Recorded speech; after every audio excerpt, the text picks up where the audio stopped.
वसल्लिमु तस्लीमा। अल्लाहुम्मा सल्लि अला सय्यिदिना व मौलाना मुहम्मदिन मअदनिल जुदी वल करम व आलिहि व अस्हाबिहि व बारिक व सल्लिम सलातन व सलामन अलैका या सय्यदी या रसूलल्लाह सल्लल्लाहु तबारक व तआला अलैहि वसल्लम। सामीन किराम व रफ़ीक़ान गिरामी, असहाबे बद्र की फ़जीलत और उनकी क़ुरबानियों के हवाले से चंद बातें आपने समाअत फरमाई। मैं आपके सामने जंगे बद्र से जो हमको पैगाम दिया जा रहा है, या ये कि सहाबाए किराम की ज़िंदगी ने कामयाब होने के लिए जो तरीक़ा हमको अता फरमाया, वो तरीक़ा गैरों से इत्तिहाद का नहीं है, बल्कि तरीक़ा यही है कि तसल्लुफ़ फ़िद्दीन को इख्तियार करें, अल्लाह कामयाबी अता फरमाएगा। इमाम अहले सुन्नत सरकार सैयदी आला हज़रत का ये जो शेर है, तेरे ग़ुलामों का नक्शे कदम है राह खुदा, तेरे ग़ुलामों का नक्शे कदम है राह खुदा, वो क्या बहक सके जो ये सुराग लेके चले। तो ये शेर सिर्फ़ इल्म गैब को बुज़ुर्गों से साबित करके नहीं पढ़ा जाता है। ये अशआर सहाबाए किराम जो इख्तियार मुस्तफ़ा को मानते थे, सिर्फ़ उसी जगह पर नहीं पढ़ा जाता है, बल्कि हकीकत ये है कि बड़ी से बड़ी परेशानी में भी हमारे लिए कामयाबी के रास्ते का इंतखाब करने वाली जमात ये असहाबे बद्र की है। ये सहाबाए किराम रिदवानुल्लाहि ताला अलैहिम अजमईन की जमात है कि आप देखिए कि असहाबे बद्र जो 313 है, और ये जिन चीज़ों के साथ जंग के अंदर गए, अल्लाह ने उनको कामयाबी अता फरमाई। और आज के वक्त में बहुत से लोग जो मुसलमानों को कामयाब करने के लिए जो बुनियादें दिखाते हैं, या ये कि जो मुसलमानों के लिए चंद ऐसी चीज़ों का इंतखाब करते हैं कि इसके बगैर कामयाब हो ही नहीं सकते। तो एक तो क्या है कि आज की परेशानी में मुसलमान को ये बताया जाता है कि जब तक अफराद ज्यादा नहीं होंगे, जब तक अफराद यानी लोग जब तक ज्यादा नहीं होंगे, वहां तक हम कामयाब नहीं हो सकते। ये पहली चीज है। दूसरी बात ये बताई जाती है कि कामयाब होना है तो माल जब तक ज्यादा नहीं होगा कामयाब नहीं हो सकते। तीसरी चीज ताकत और कुव्वत होनी चाहिए, तब जाकर कामयाब हो सकते हैं। तो असहाबे बद्र ने हमको ये पैगाम दिया कि असहाबे बद्र जो 313 है, तो तादाद में ये मुख्तसर है। तादाद में क्या है? मुख्तसर है। और कुफ्फारे कुरैश ये तादाद के अंदर बहुत ज्यादा है। अगर असलहे का मामला लिया जाए तो 313 लड़ने वाले तो हैं, लेकिन लड़ने के लिए जिस असलहे की जरूरत है वो 313 के पास वो असलहा भी नहीं है। मुकाबले के लिए सवारी की जरूरत है, तो 313 के पास 313 सवारी भी नहीं, बल्कि कई सहाबा ऐसे हैं जो जंगे बद्र में जाते हैं तो एक सवारी पर 3-3 सवार होते हैं। एक सवारी पर 3-3 सवार होते हैं, लेकिन नतीजा क्या है? नतीजा ये है कि अल्लाह ने उनको गलबा अता फरमाया, अल्लाह ने उनको कामयाबी अता फरमाई। तो क्या इससे क़यामत तक के मुसलमानों को ये पैगाम नहीं दिया जाता है कि अल्लाह की जात पर भरोसा रखें? अल्लाह तबारक व ताला ईमान की बुनियाद पर जब बाजुओं में ताकत अता फरमाता है, अल्लाह की जात पर भरोसा करने की वजह से जो बाजुओं के अंदर कुव्वतें अता की जाती है, तो बगैर असलहे के अगरचे 313 होते हैं, 1000 कुफ्फार से ज्यादा 313 को अल्लाह ताकत अता फरमाता है। अल्लाह ताकत अता फरमाना चाहे तो हमारे सामने ये मिसाल है ना, अबाबिल परिंदा है, अल्लाह ने ताकत अता फरमाई तो फौज को खत्म करने की ताकत अता फरमाई। और ऐसे वक्त में कि जब कहा जाता है कि गैरों से इत्तेहाद कर लें, फला कर लें, ये कर लें, तो इस बात को याद रखकर चलें कि सहाबाए किराम रिदवानुल्लाहि ताला अलैहिम अजमईन की मुख्तसर जमात है, लेकिन मुख्तसर जमात को हमारे आका सल्लल्लाहु ताला अलैहि वसल्लम ने बज़ाहिर माल या अफराद की कमी की बुनियाद पर ये नहीं कहा कि इत्तेहाद होना चाहिए, बल्कि ऐलानिया तौर पर आपने फरमाया, तो यही फरमाया ला नस्तईनु बिल मुशरिक, हम मुशरिकों से मदद नहीं लेते, हम मुशरिकों से मदद नहीं लेते।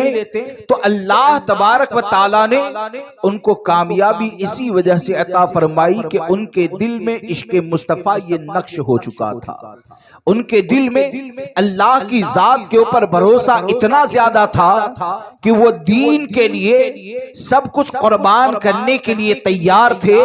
तो अल्लाह तबारक व ताला ने उनको गलबा अता फरमाया। इनकी कुर्बानियां और इनकी कुर्बानी का अंदाज क्या है, इनकी कुर्बानी का जज्बा क्या है।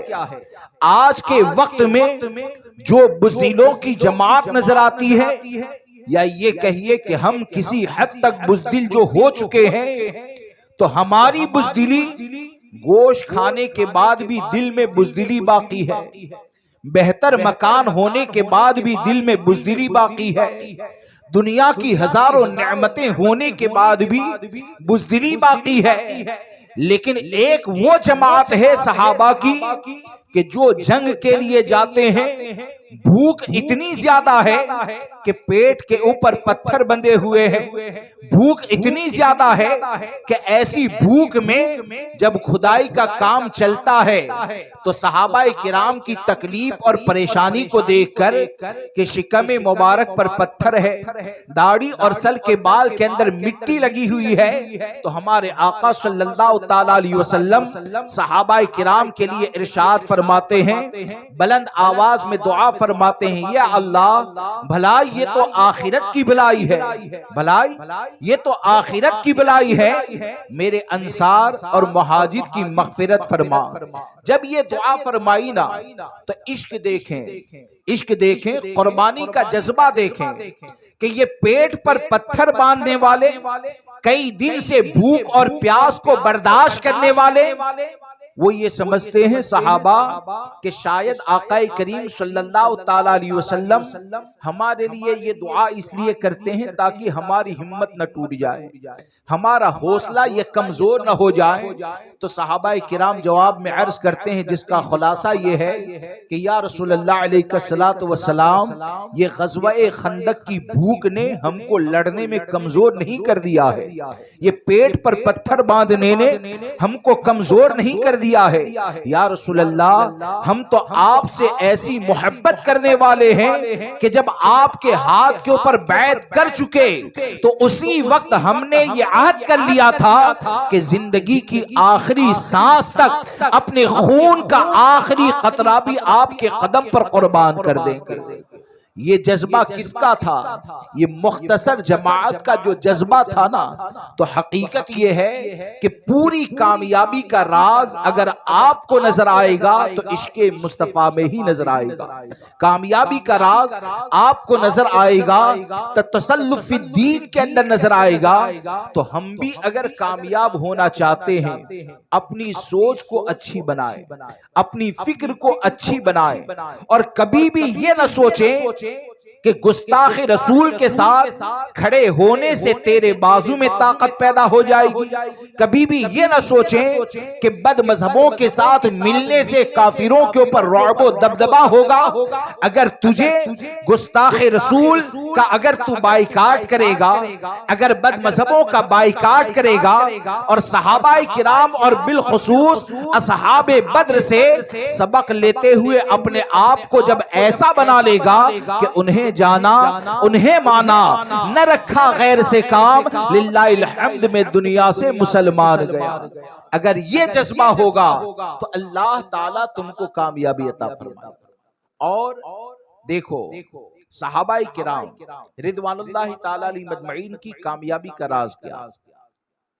आज सोच ये बनती जा रही है, दुनिया में माल मिले तो कामयाबी, दुनिया की नेमतें मिल जाए तो कामयाबी। हकीकत ये है कि अल्लाह रसूल अज़्ज़ व जल व सल्लल्लाहु ताला अलैहि वसल्लम की मोहब्बत में कुर्बान हो जाए ना, अल्लाह रसूल अज़्ज़ व जल व सल्लल्लाहु ताला अलैहि वसल्लम की मोहब्बत में अगर जिस्म के खून का आखिरी कतरा भी अगर बह जाए तो वो बहने वाला जो कामयाबी की जमानत देता है वो दुनिया का माल नहीं देता है। वो बहने वाला खून जो कामयाबी की जमानत देता है वो दुनिया का साजो सामान नहीं देता है। क्या आपने दो सहाबा के हवाले से नहीं पढ़ा कि दो सहाबी रसूल है, कल जंग के अंदर जाना है, गौर से समाअत कीजिए इनकी कामयाबी का राज क्या है।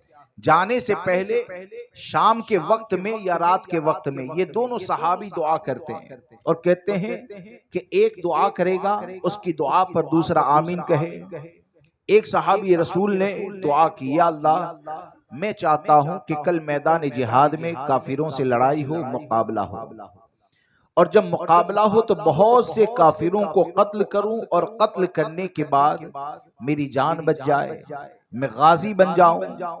उन्होंने दुआ की, दूसरे सहाबी ने आमीन कहा। फिर दूसरे सहाबी दुआ करते हैं, या इलाहुल आलमीन मैं चाहता हूं तेरी राह में खूब लड़ूं और बहुत से काफिरों को कत्ल करने के बाद एक वक्त ऐसा आए कि काफिर मुझे शहीद कर दें। क्या करें?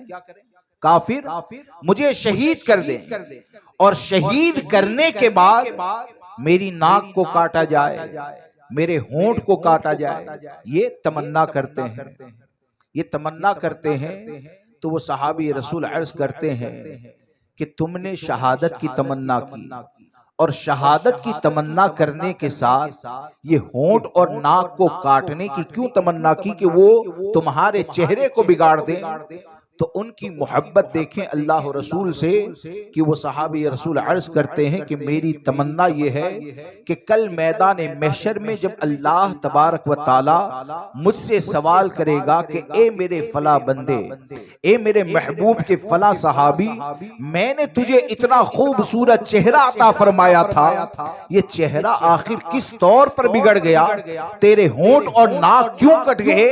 तो मैं अल्लाह की बारगाह में अर्ज करूंगा, या अल्लाह ये होंठ भी अगर मैंने कटवाए हैं तो तेरी मोहब्बत में कटवाए हैं, तेरे महबूब की रजा में कटवाए हैं। और इनकी ये तमन्ना, अब दूसरे दिन जंग जब होती है तो पहले मुकाबला करके गाजी रहते हैं।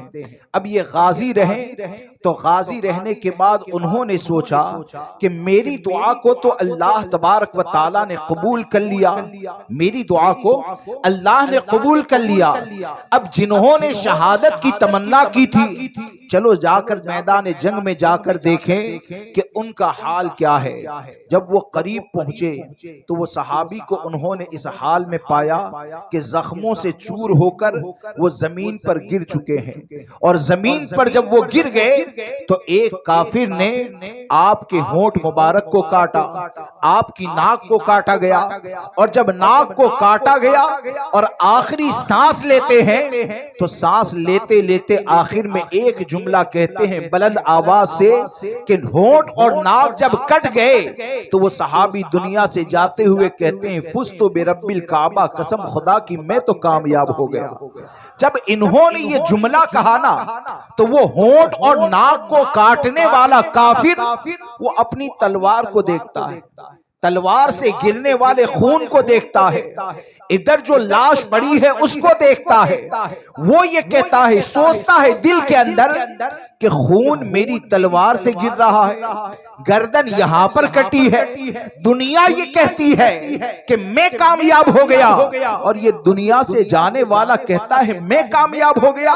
क्या मोहम्मद अरबी अपने गुलामों में वो जज्बा पैदा कर देते हैं कि जान देकर भी जो कहे कि मैं कामयाब हो गया? इतना देखना था कि उनकी शहादत पर वो ईमान ले आता है। इसको क्या कहते हैं? इसे इश्क़े मुस्तफा कहते हैं। और सहाबा ने हमको ये बताया कि तेरा दुनिया में सिर्फ जीते रहना या 100 साल 150 साल तक जीना यही कामयाबी की जमानत नहीं है। अरे अल्लाह रसूल की मोहब्बत में अगर तेरे जिस्म के टुकड़े भी कर दिए जाए तो अल्लाह तबारक व तआला उसी जिस्म को मुबल्लिगे इस्लाम बना देता। अल्लाह तबारक व ताला उसी जिस्म को मुबल्लिगे इस्लाम बना देता है। और यही जज्बा हमको इमाम अहमद रजा ने अता फरमाया, करूं तेरे नाम पे जां फिदा, करूं तेरे नाम पे जां फिदा, न बस एक जां दो जहां फिदा, दो जहां से भी नहीं जी भरा, करूं क्या करोड़ों जहां। अल्लाह हम सबको सहाबा के इश्क का सदका अता फरमाए, वक्त की जरूरत के मुताबिक शरीयत के मुताबिक हर तरह की कुर्बानी देने का जज्बा अता फरमाए, दीन ईमान की सलामती अता फरमाए। और आखिरी बात अर्ज कर दूं, आखिरी बात ये देखिए एकदम आसान अंदाज में अगर समझ ले तो, कि आज कामयाबी के जितने भी रास्ते निकाले जाते हैं, आज कामयाबी के जितने भी रास्ते निकाले जाते हैं, हम मुसलमान हैं। कौन है? हम मुसलमान हैं। और हमारा ईमान क्या है? कुरान ने जो कामयाबी का रास्ता बताया वही राह कामयाबी की है, और इससे हटकर जो बताए ना तो ईमान है ना, कुरान की हर आयत पर हमारा ईमान है। इससे हटकर अगर कोई कामयाबी का रास्ता बताए तो हजारों अक्लमंद जमा होकर कहें इसमें कामयाबी है, लेकिन ईमान वाला यही कहेगा कामयाबी तो कुरान ही पर अमल करने में, कुरान के हुक्म को मानने में। अब आज इतनी सब परेशानियां, हजारों मसाइल है, कोई क्या कहता है, कोई क्या कहता है। यकीनन फलस्तीन की परेशानी है, हमारी परेशानी है, हमारे मसाइल, बेशुमार मसाइल। यानी आज के मसाइल के ऊपर गौर करें, जहन बंद हो जाता है। तो कामयाबी अगर हमको चाहिए तो अकीदा क्या है? कामयाबी देने वाली जात अल्लाह की, ये अकीदा है ना। तो कामयाबी किसके लिए? कुरान में फरमाया व अंतुमुल आलौना इन कुंतुम मोमिनीन। हाँ, ये कामयाबी का नुस्खा कि कामयाबी मोमिन के लिए। अब जब कामयाबी मोमिन के लिए, तो हम सब, मैं आप हम सब, मोमिन की जो सिफत कुरान ने बयान फरमाई, मोमिन की जो सिफत कुरान ने बयान फरमाई ना, वो हम अपने अंदर भी तलाश करें, और जितने भी कामयाबी की तरफ बुलाने की कोशिश करते हैं उनमें भी तलाश करें। तो मोमिन की सिफत क्या है? ला तजीदु कौमन युमिनून बिल्लाहि वल यौमिल आखिर, कोई कौम ऐसी नहीं पाओगे जो अल्लाह और यौम क़यामत पर ईमान रखती हो। युवादुन मन हाद्दल्लाह व रसूला, कि वो अल्लाह और उसके रसूल के दुश्मनों के साथ मोहब्बत करे। कुरान क्या कहता है? ईमान वालों की सिफत ये है वो अल्लाह और उसके रसूल के दुश्मनों के साथ मोहब्बत कर ही नहीं सकते हैं। अब जो हुजूर के इल्म को जानवरों के बराबर कहे वो अल्लाह और रसूल का दुश्मन है कि नहीं? हुजूर के इख्तियार का इनकार करे वो अल्लाह और रसूल का दुश्मन है कि नहीं? वो दुश्मन है। अब ऐसे दुश्मन के हवाले से कोई खड़ा होकर ये कहता है कि इनसे मोहब्बत करो हिंदुस्तान में कामयाब हो जाओगे, कोई अगर खड़ा होकर कहे इनसे मोहब्बत करो दुनिया में तुम्हारा कब्जा हो जाएगा, तो आप मुझे बताएं कुरान क्या कहता है? इनसे मोहब्बत नहीं करनी है। और लोग क्या कहते हैं? डराते हैं इन सब से अगर कट जाएंगे तो सुन्नी जलील हो जाएंगे, या ये कि सुन्नियों की ताकत ये खत्म हो जाएगी।